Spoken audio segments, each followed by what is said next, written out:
Tapi dari hujung talian tu bukan suara Yvonne yang keluar.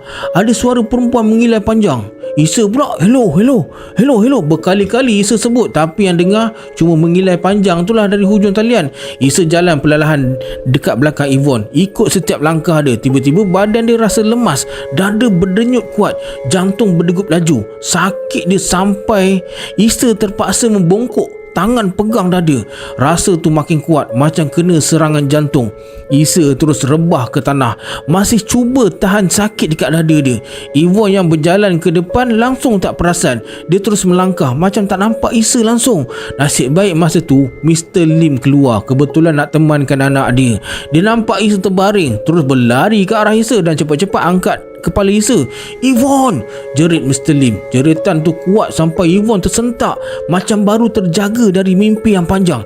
Bila dia pandang, dia nampak ayah dia tengah dukung Isa yang tak sedarkan diri.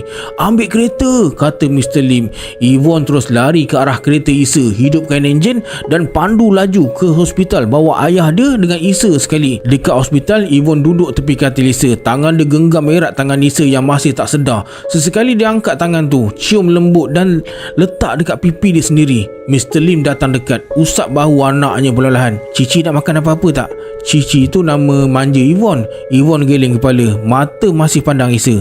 Isa masih ditahan dekat ward kardiologi, ward untuk pesakit jantung.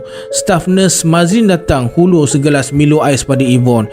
Isa tak sedar lagi ke? Tanya Mazlin. Yvonne menggeleng sambil ambil air tu letak tepi, tak minum pun. Dia cuma pandang Isa sambil air matanya menitis perlahan. Tak lama lepas tu, seorang jururawat yang bertugas datang tegur. Cik Aisyah, waktu melawat dah habis. Yvonne hanya mengangguk dan bangun perlahan. Sebelum keluar, dia sempat berbisik ke telinga Isa. Abang, macam biasa dekat bawah video ni saya ada letakkan beberapa karya seram terbaik yang memang saya pilih sendiri. Dan ya, Marga Satwa pun ada dalam pilihan tu sekali. Kalau korang nak selami versi penuh yang lebih detail, lebih dalam, penuh dengan bab yang tak sempat saya ceritakan dalam video ni, boleh tekan je pada bahagian tag produk atau lihat produk yang ada dekat bawah. Sambil tu kita sama-sama sokong penulis tempatan yang hasilkan karya macam ni.